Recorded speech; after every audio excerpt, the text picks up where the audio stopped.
안녕하세요, 김한영입니다. 회의실 가야죠.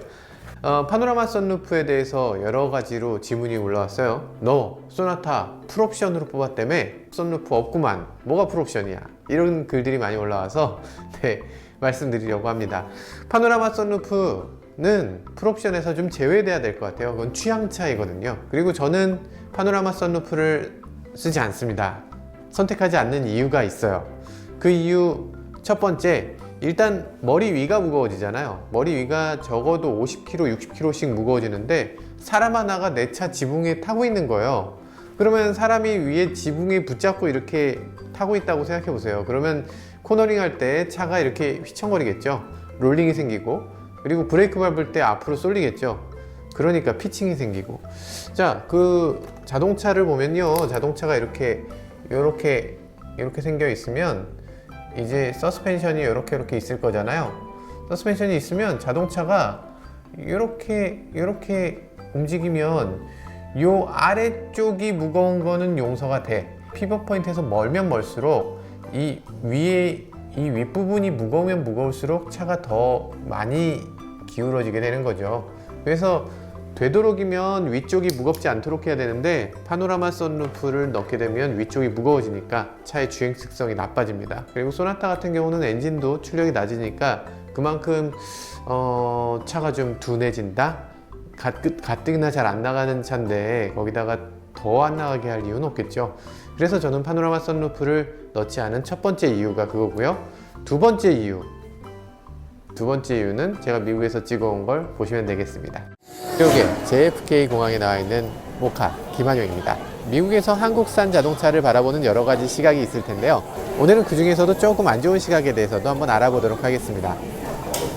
며칠 전에 캐나다의 한 시민이 현대차 투싼을 몰다가 썬루프가 폭발하는 블랙박스 영상을 공개하면서 꽤 이슈가 됐거든요.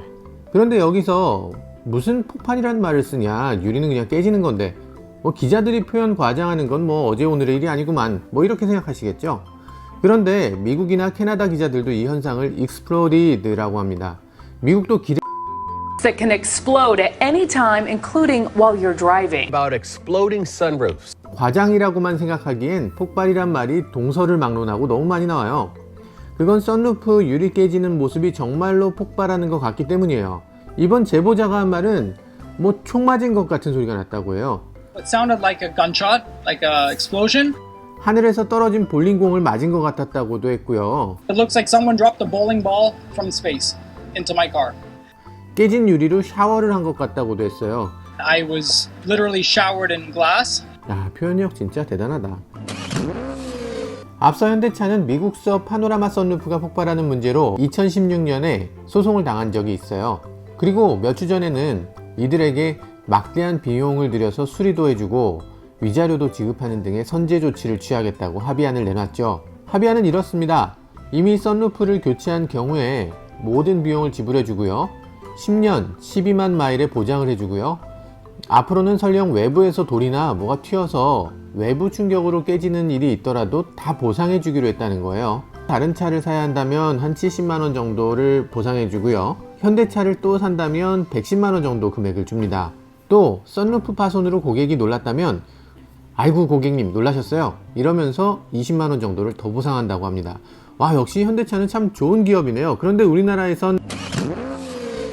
그런데 사실 알고 보면 이 강화유리라는 건 원래 폭발하는 것처럼 보이게 됩니다.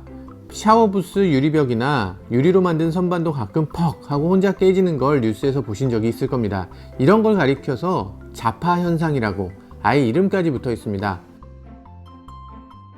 유리는 많이 쓰이는 걸로 보면 크게 세 가지로 나눠볼 수 있습니다. 일반 유리, 열 강화 유리, 접합 유리. 그 중에 현대차가 썬루프에 쓰는 열 강화 유리는 일반 유리를 다 만들어서 700도 정도로 달궜다가 표면을 빠르게 식혀서 만드는 겁니다. This process is called quenching. 그러면 유리 바깥면은 수축하겠죠. 하지만 안쪽은 온도가 빠르게 식지 않았기 때문에 천천히 식으면서 수축하지 않아서 팽창하는 상태로 있겠죠. 이렇게 사방에서 마치 고무줄을 당긴 것처럼 조여놔서 팽팽한 힘의 균형을 이루고 있는 게 강화유리입니다. 꼭 풍선 같죠? 그래서 강화유리는 자르는 게 불가능한 건 물론이고요. 가장자리가 조금만 다쳐도 폭발하듯이 깨져버립니다. 열 가공을 하거나 열 흡수 썬팅을 해도 깨질 수가 있어요.